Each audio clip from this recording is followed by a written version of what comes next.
तो असंभव। ये कलयुग है, यहाँ कपट छल, मतलब अगर आप उनकी ऐसी परिस्थिति में जब कोई सहयोग नहीं दे रहा, सहयोग दे दिया और उसको पता चल गया कि आदमी तो सरल स्वभाव का दयावान है, तो वो आपको नष्ट करने की भी सोच सकता है कि इसको फंसा लो। वो ये नहीं सोचेगा कि जब कोई साथ नहीं दे रहा था तब इस व्यक्ति ने साथ दिया, मैं कृतज्ञता प्रकट करूं। नहीं, आज का समय ऐसा नहीं। आपको बेवकूफ माना जाएगा, आप ज्यादा उदारता दिखाएंगे और ज्यादा सहयोग करेंगे तो माना जाएगा कम बुद्धि का। और जो छल कपट बेईमानी करे, बोले बड़े प्रवीण आदमी है। आज सम्मान किनका होता है? दंभी, पाखंडी, छल कपट का। और सत्य से चलोगे तो बुद्धू कहे जाओगे।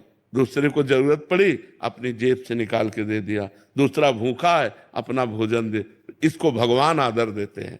तो हम जब जिसको भगवान आदर देते हैं उसका कोई अनादर नहीं कर सकता, वो आगे चलकर प्रकाशित हो जाएगा। इसलिए आप भगवान से जुड़ो, इंसान की सेवा करो भगवत भाव से, बदले में उससे मत चाहो, तो आपकी अच्छाई आपको भगवान तक पहुंचा देगी। पर जी हम क्या चाहते हैं कि भी हमने अच्छा किया तो अच्छे का परिणाम तत्काल अच्छा मिले, बट महाराज जी ये तो पक्का है ना कि बाद में मिलेगा हमें? पक्का 1000% पक्का मिलेगा।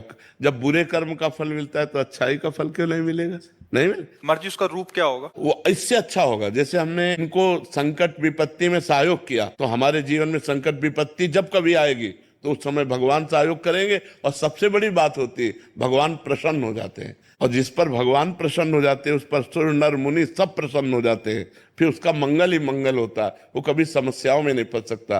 देखो, हम लोगों की एक अहम वृत्ति है जो इतना तो चाहते हैं कि भले आप हमारे बदले में कुछ ना करें, लेकिन मुंह पर इतनी बड़ाई तो कर दें। इतना कान सुनना चाहते, ये भी हटा दे, ये भी इच्छा हटा दे। वो बोले ना बोले, नेकी कर दरिया में डाल, मंगल हो जाएगा तुम्हारा। भगवान प्रसन्न हो गए तो सब बात बन जाएगी। महाराज जिससे संतोष हो रहा है कि बाद में तो अच्छा होगा। बहुत अच्छा होगा। ये जो आप कर रहे हो सरकारी बैंक में जमा हो रहा है। जैसे आप किसी को दवा दिला देते हैं, किसी की विपत्ति में सहयोग कर देते हैं, किसी को भूख मिटा देते हैं, किसी को, वो बोले ना बोले लेकिन मालिक देख रहा है ना, वो हिसाब आपका करेगा। वो हिसाब करेगा तो बहुत अच्छा करेगा। इसलिए हमें संसार से नहीं, संसार के मालिक से जुड़े रहना चाहिए। और ये सब कार्य संसार के मालिक को समर्पित करना चाहिए कि आपकी प्रसन्नता के लिए मैं कर रहा हूं, बढ़िया बात बन जाएगी। वही कार्य कर्म बन गया और वही कार्य कर्म योग हो गया। जो भगवान को समर्पित कर दिया गया वो कर्म योग हो। कर्म योग भगवान की प्राप्ति कराता है। और जिसको भगवान मिल गए तो फिर क्या दुर्लभ रह गया, सब आनंद मिल जाते हैं।